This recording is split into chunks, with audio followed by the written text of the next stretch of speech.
өзі. Сағындым, қашан шақырасыздар Ернұрды деп. Жаным ғой, күнім ғой деп айтады енді. Сол сіз де айтатын шығар, бұйырса деп күтіп отырмыз. Айтамыз ғой. Айтамыз ғой дейді. Және 10 күн бұрын жіберген сурет видеоларыңыз бар екен, тамашалайық. 10 күн бұрынғы естелік.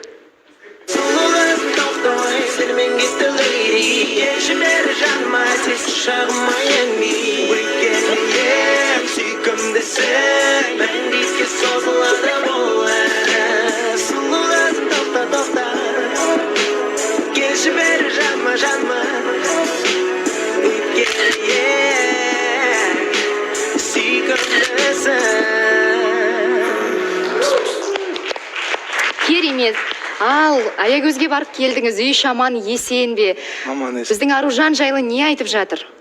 Қашан келін етіп алып келесің деп айтып жатқан жоқ па, асықтырып? Бар ондай сұрақтар. Ондай да бар ма?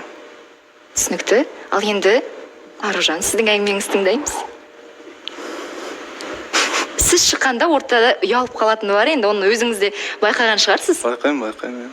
Бірақ ол жақсы қасиет негізі, егер сіздің жаныңызда ұялып жүрсе, қысылып жүрсе. Негізінде мен де сол сұрақ қоямын ғой, үйдегілерін қандай ойда, не дейді, ондай артық ештеңе айтпайды. Мен білгім келеді.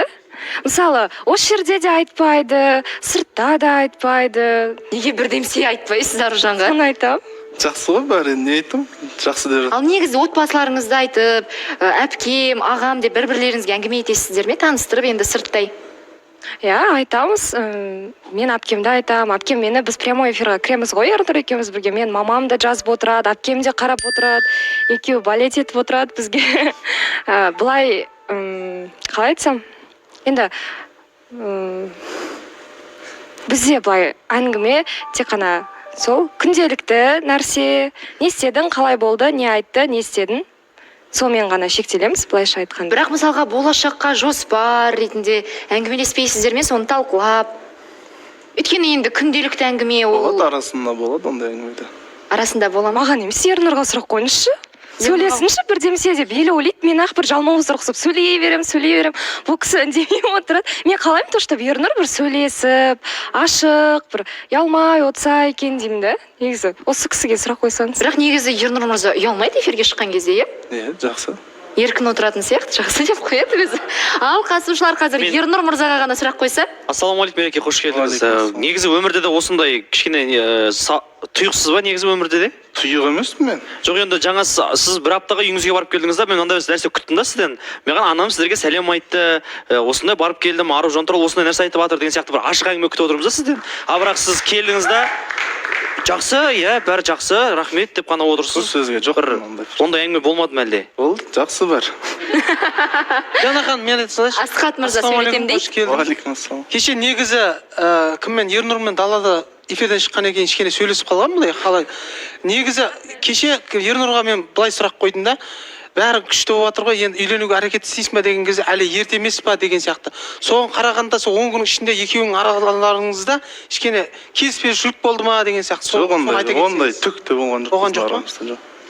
Нұрсұлтан. Бір айда болған жоқ бізге жұп болғанымызға. Ернұр, қош келдің. Жаңа енді әңгімесін естіп отырық Аружанның. Мен әлі де бір андай, мен ұнатама деген сияқты бір ойда жүрем деп, бір таныстық кезіндегі бір сұрақты қойып жүрді өз-өзіне. Соған қарағанда сен жақтан бір махаббат сезінбей жүрген сияқты әлі де. Әлде сендер тек қана бір халықтың алдында әдемі көрінесіңдер, бірге прямойға кіресіңдер, бірақ бір-бірлеріңе деген бір сезімдерің жоқ сияқты көрінеді. Мына жерде мен айтайыншы, бізде мынандай...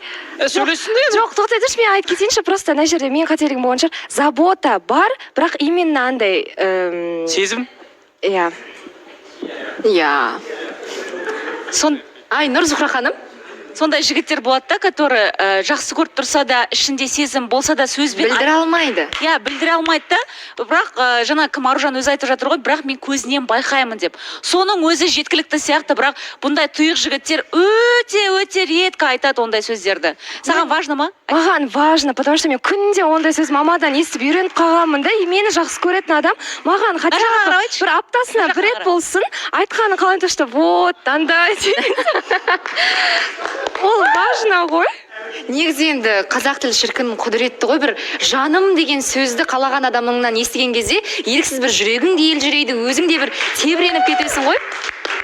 Бұйырса сол сөздерді тезірек бір-бірлеріңізге айтыңыздар арнап. Иә, Диана ханым, мен енді білмеймін, мына күшті атмосфераны тағы да құртайын деп жатқан сияқтымын. Ернұр саламатсыз. Сіз енді күштісіз, жақсы жігітсіз, бірақ мен екеуінен бір вау жып көрмеймін да.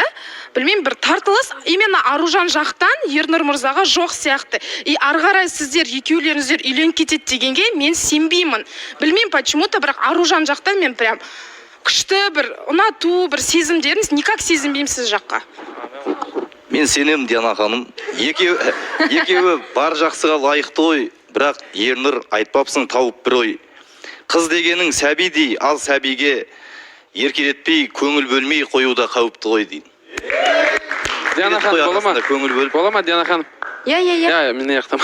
Ернұр бауырым, қалай жағдай? Аман есесің бе? Қазір айтып отырға Аружан ше бізді еркелетпейді, бүйтпейді деп сізді айтып жатыр бір жағынан. Қазір ше оң жағыңызға қарап бір эфирде еркелетіп жіберсеңіз. Қалай ма? Просто соны күтіп отыр да. Қарап отырсам айтып жатыр да, обидасы бар да ішінде.